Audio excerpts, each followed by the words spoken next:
The lectionary had a lot of different choices today. Every one of them led to some kind of a very important type of message. But we're going to focus on a short part of Paul's first letter to the church in Corinth for our sacred reading today. Now, before I read this, I'm going to tell you, for instance, you're going to hear a bunch of names as I read these just a few verses. Now, the churches in Paul's time that had been founded, many by his efforts, he wasn't the only one that ever went to preach to those churches, to teach those churches. He had others that were sort of like Paul's own, I hate to say disciples, but you know what I mean, followers. And he would send them sometimes with important messages to the churches. And also each local church then would have a person who was its, like we would call it, president in today's world, or moderator, something like that. Those are the names you're going to hear when I read this short thing today. The one is obviously a woman's name, and so it's good to know that it was a woman who at this time in Paul's ministry was the head of the church in Corinth. Okay, I'm going to start in the very first chapter at the 10th verse and go through the 18th verse. This is Paul speaking. Now I appeal to you, brothers and sisters, by the name of our Lord Jesus Christ, that all of you be in agreement and that there be no divisions among you, but that you be united in the same mind and the same purpose. For it has been reported to me by Chloe's people that there are quarrels among you, my brothers and sisters. What I mean is that each of you says, I belong to Paul, or I belong to Apollos, or I belong to Cephas, or I belong to Christ. Has Christ been divided? Was Paul crucified for you, or were you baptized in the name of Paul?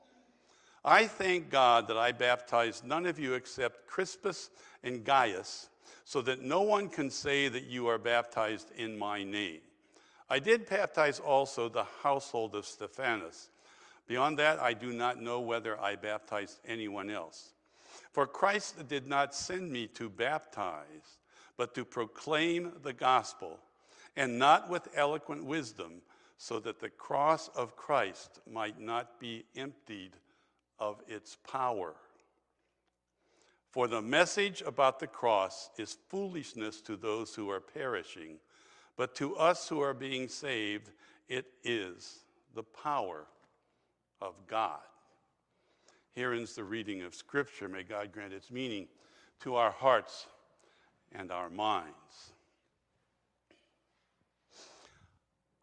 How many of you, either right now in your lives or at some time in your life that you will never forget, have lived in fear of something or someone? A lot of hands going up. Yeah. What's it feel like when you're living in fear of something or someone? When you think about what does it feel like, how does it feel to be in fear? Okay, you aren't sure of what's going to happen. You're uncertainty. How else does it feel? Depressing. Paralyzing. Aha. Helpless. Okay. How does it feel when we're in fear of something or someone? Confused. Pardon? Lonely. We could say things like broken, couldn't we? Or certainly not strong. Okay? Well, I'm going to be real personal with you for a little while today. I've lived most of my life in fear. Fear of succeeding. Really. And there are so many people like me in our society, in our country, in our world. It makes me just sad. Almost every poor person in our society is afraid of succeeding. First of all, because most poor people are pretty certain that they can't, okay? But also because they've seen others who've tried and been beaten back. They think the next time they hear about the American dream, that all you have to do is work hard and you'll get ahead, that they might scream. Because they know that for themselves, that's not true. So you see, you get to a point finally where you expect not to succeed because you're afraid to try to succeed. Does that make some sense to you? Well, why would I be like that? Well, I was a poor kid. My parents both were from Appalachia at one point, and they were born there anyway. And somehow they had moved to northeastern Ohio, married, and had kids. But still, that's the people from whom they came. Those poor people. Those poor people who, in Appalachia, they thought the only way they could ever move up in life was to move, mostly, believe it or not, to Ohio. A lot of them anyway. A lot of them to Detroit, Michigan. Why? Yeah, I thought job, more money, things like that. So that's how I was started as a kid. And I saw my dad, he worked his hands to the bone. He was a self-taught machinist. He had to drop out of school in the 7th grade because of the Depression. So he never even got a high school education. But you should have seen him. He had this ability. How many of you have ever seen a blueprint of a part that's going to be made in a machine shop? Have any of you ever seen that? How many of you have ever seen a blueprint of something? Okay. He could actually be handed a blueprint of a steel part that had to be made. He knew which machines had to be used to make the part. He knew how to make the tools on each machine to cut the steel to make the part. He knew how to set them up. He knew how to show somebody how to run the machine. That's with no education. So he had a real talent, didn't he? Come on, he really did. He's a white guy, and you were white. In the machine shop in which he worked, excuse me, most of his life. It was a very, very big machine shop. It's hard to explain. It was huge. In Kent, Ohio, okay? Well, he kind of worked his way up in that machine shop to being the head of little departments and things like this. But my dad had in him, probably from his experiences during the Depression and everything, a real thing about unfairness. He hated it. So guess what he became? Yeah, you got it, the union steward. Now, there were some black people that worked in that shop. He once told me that he thought it was silly to think badly of black people. Why, he said, Dick, I can love a black person or I can dislike a black person just as easily as any white person. That was just his simplistic attitude toward it. But that's the way he had done things. And so every worker in that shop loved him, especially as their union steward. Well, the owners, now this is a family-owned shop almost all his life. The owners got to not like that because every time the union got upset, my dad was really good at standing up for him. And he wouldn't stand down, okay? So how do you get rid of a really good union steward? Oh, no, you don't fire him. Yeah, you promote him to management. So eventually they did. I still remember, let me give you an example. I'm a little guy, okay? And my dad tells me, come on, you don't have to do your homework. You're going to go bowling with me. And it's in the middle of a week, and I think, wow, I just died and went to heaven. I get to go bowling with my dad. I didn't even know what it was, by the way, at that point. So I go bowling with my dad, and I walk into this smoky bowling alley. You know, it was so blue you could hardly see because of all this smoke. That's one of the ways we learned I was allergic to smoke. But we were the only two white people there. You see, if you had bowling leagues in that time, they were either white people or black people. But he had been asked to substitute by the black guys that knew him. And so there I was that whole night. I still remember it. And I was getting bought, potato chips and soda. It was a great night. And all these guys are letting me sit down there with him and watch him throw those balls down there. There's my dad, one of them. And then when we went home, Dad just said, "Did you have fun?" I said, "Oh, yeah, it was great." He said, "We'll go again sometime," which we did, I think, one other time. But those are the kinds of things my dad did, okay? He was a great machinist. He could teach other people to do it. He became a good manager at management level. In fact, they had this other little shop that they owned in the same town that was kind of like it was supposed to do small orders and things, but it was just floundering. So they took a chance and put him in charge of it, and after a year, it was making a bigger profit than the big shop. And so they came to tell my dad one day, "Joe, you've done such a great job. We're going to make you the manager of the entire operation." Now, that would have meant for my dad a huge raise. He never made $10,000 a year until I was already in college. But it would have been a huge raise. And, wow, he could be proud of the fact that I'm going to manage this whole operation now, okay? So he was, obviously, over time, he had to get ready to do this. He was kind of teaching somebody to take over the job he had. I think at that time he was running the machine shop, they called it, part of that huge machine shop. Anyway, until one day he's sitting in his office doing some paperwork, and the owner of the company comes in and says, "Joe, we've just been doing all the paperwork for you to take over, and we see that you don't have a high school diploma."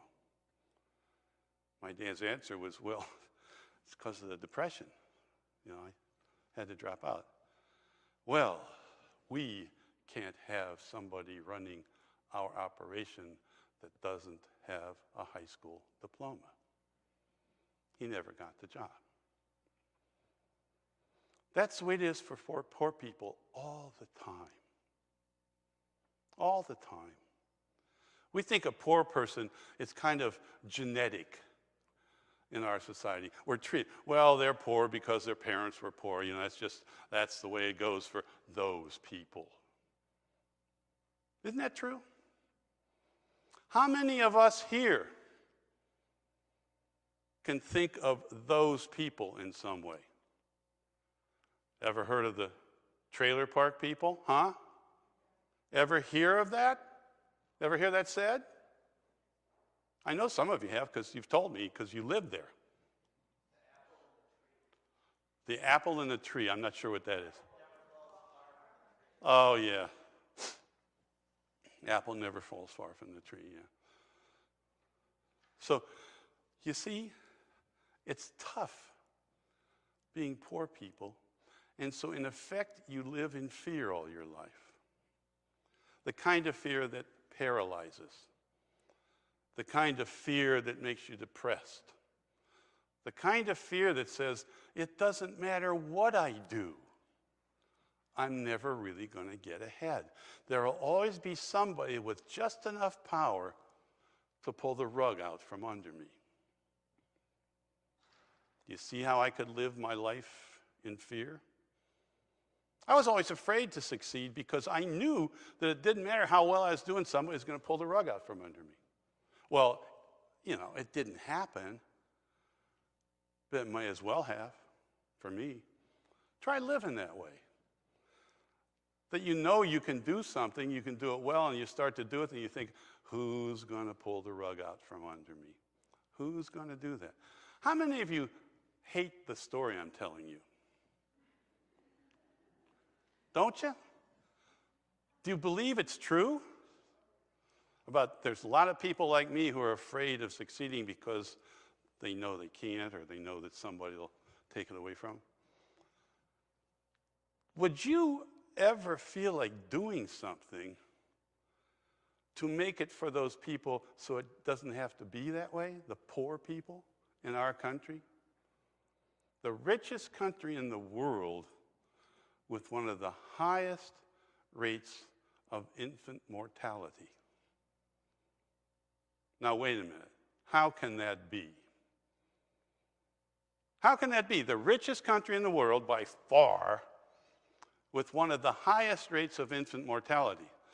Why is that? Well, not only no insurance, but so many mothers don't have decent prenatal care, and the babies aren't going to be born in a hospital probably, and also the care immediately after birth. That's why we have such a high rate, you hear me? High rate of infant mortality in the richest country in the world. Well, how can that happen? How? Huh? Well, not only greed, greed causes hoarding of wealth, doesn't it? You know, it's a broken system.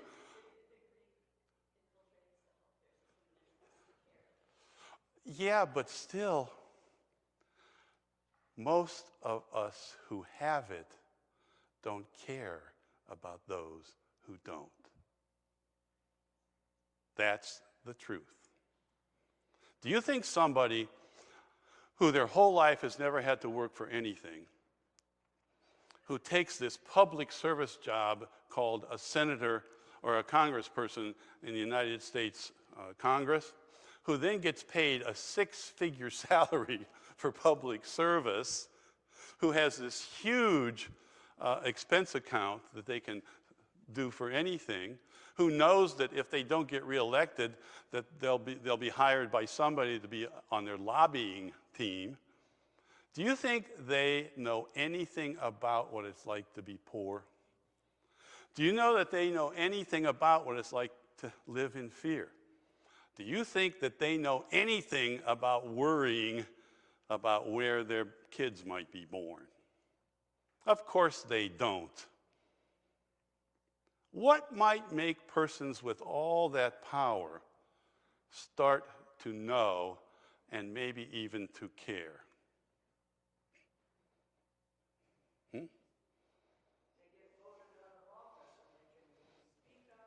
We have such a good record of that in the United States. Yeah, right, because the next person that goes is so much better.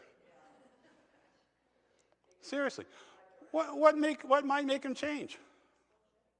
Say it. Exposure. Justice. Oh my God. A four-letter word. Justice. How's that going to happen? People not only speaking up, people going and look at yesterday in Washington, D.C., in Lansing, Michigan. What was it like in Lansing? Was it? Yeah, she's jazzed. You know, she was a hippie one time. So. It was beautiful, and it wasn't just for it was women's right and human right was everybody who was there. Uh-huh. Muslims, the blacks, everybody. And you were all together. You know, I'm not so, jazzed yet. You know me, not just a curmudgeon, but I really am, I don't get excited about stuff until I really see proof of it.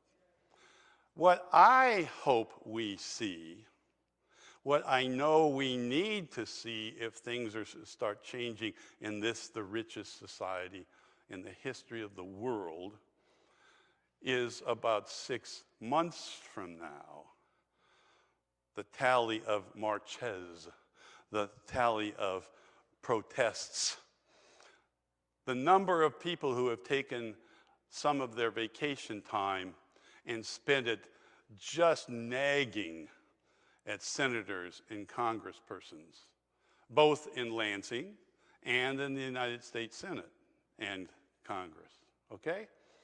Because I think that I know, I've just read too much history and seen too much of it myself, that even those who are insulated and isolated by their great wealth or their great power, if you keep at them and you do it smartly and you do it on television, that they're going to have to listen at some point. That's how people who care about justice, who care about those that don't have the power, that's how they can influence and care about those without power.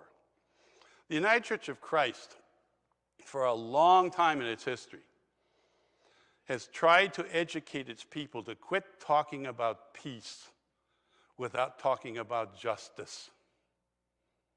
There can be no peace unless there is a just peace, okay? We've tried and tried and tried, but we don't really believe it.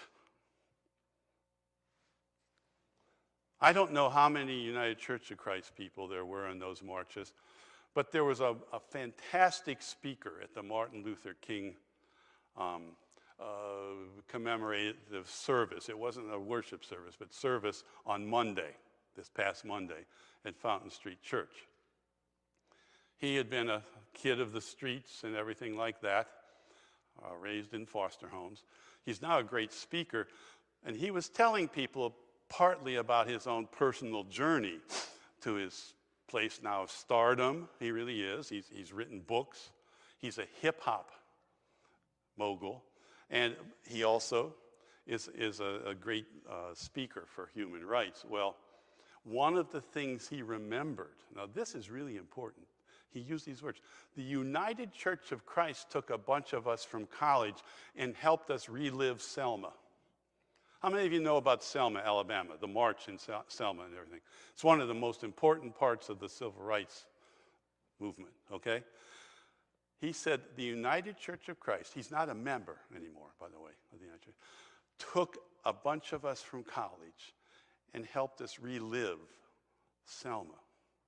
That changed his life, he said. Wow. See, you're the United Church of Christ. Do you understand that?